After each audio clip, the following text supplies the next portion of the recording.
My name is Daniel Simon and I live and work in Los Angeles, mostly on Hollywood productions like Tron Legacy, Captain America, and recently the Oblivion project with Tom Cruise. It's coming out next year, 2013. But at the same time I try to develop my own projects and books like Cosmic Motors, and next year something other stuff coming out.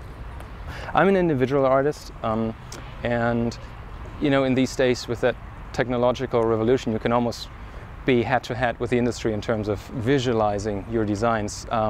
So I'm in touch with Bunkspeed to, you know, put on a daily basis almost my 3D models that I'm building mostly myself into photo re-renders to present them to producers and directors every single night, because that gives them the chance to judge that right away. And yeah, Bunkspeed has been a good partner, and I'm not too much of a technological, or like, I'm not a rocket scientist. Basically, I'm a typical end user who tries to keep his focus on the artistic side.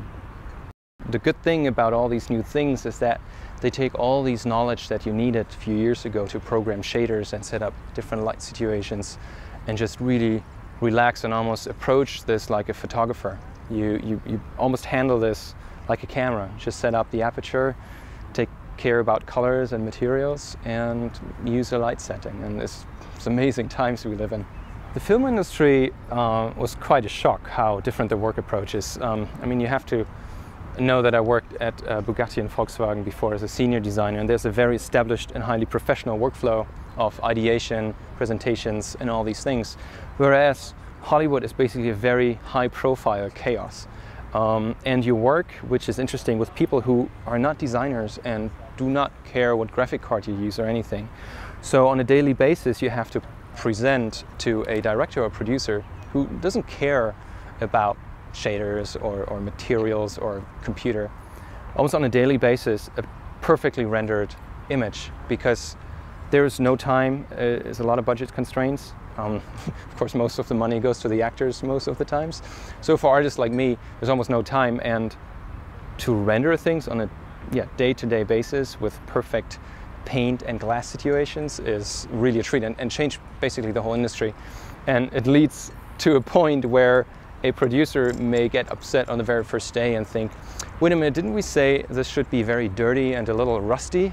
Where's the rust, right? Oh, come on, just give me a day. I just started today. So very fast times, but extremely exciting. The fact that I'm using aliases is very unusual in this industry, and it's rooted in my automotive past. But the wonderful advantage of this as a NURBS-based software is that it gives me a highly sophisticated control over highlights, which more and more is also in entertainment important, because if you think about it, we have 1920 resolution. They almost think about 4K feature films soon.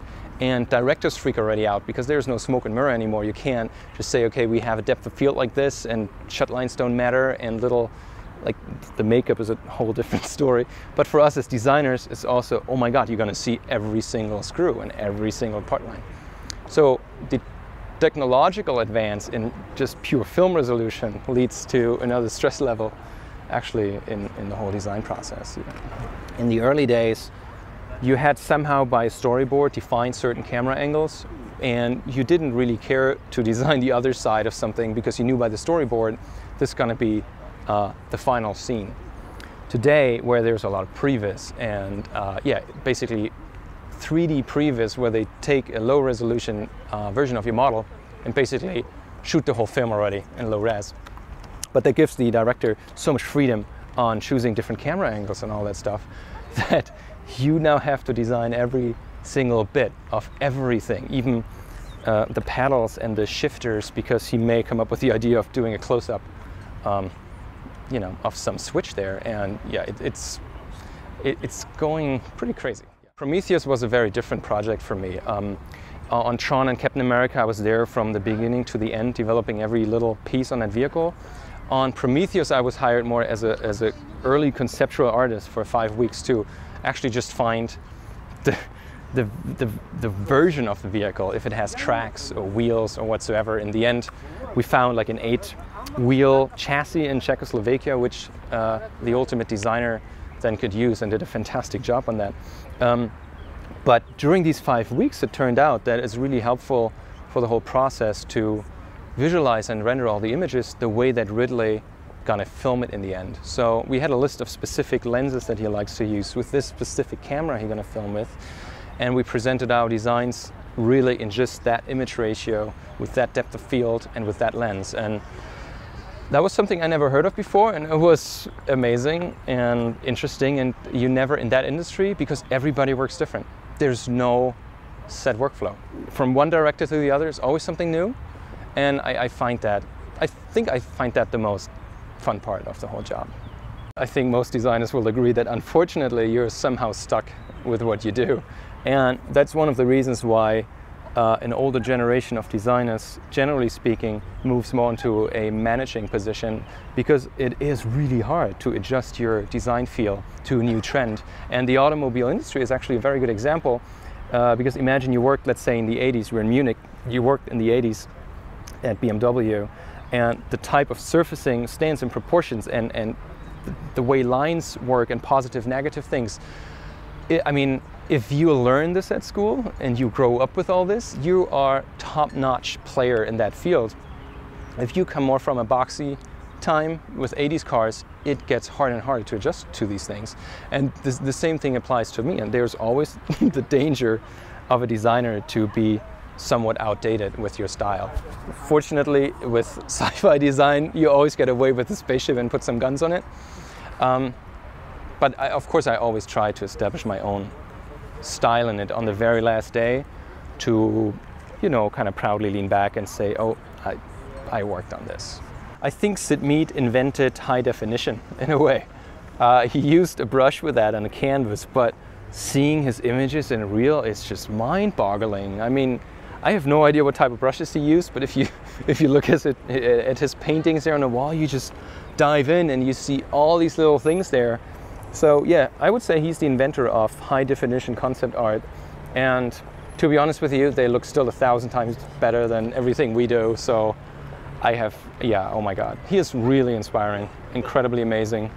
And everything you try to get from your render software with bounce lights and occlusion and opacity and whatnot, he just painted that. I have no idea. It's beautiful.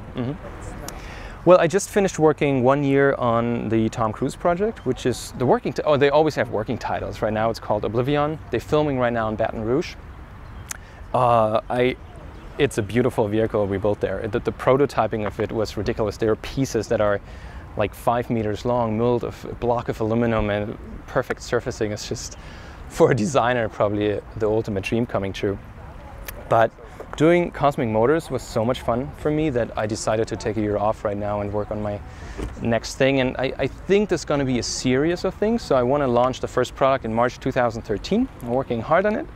And I hope it's going to be pretty awesome. Yeah, everything I did wrong on Cosmic Motors, I want to do better here.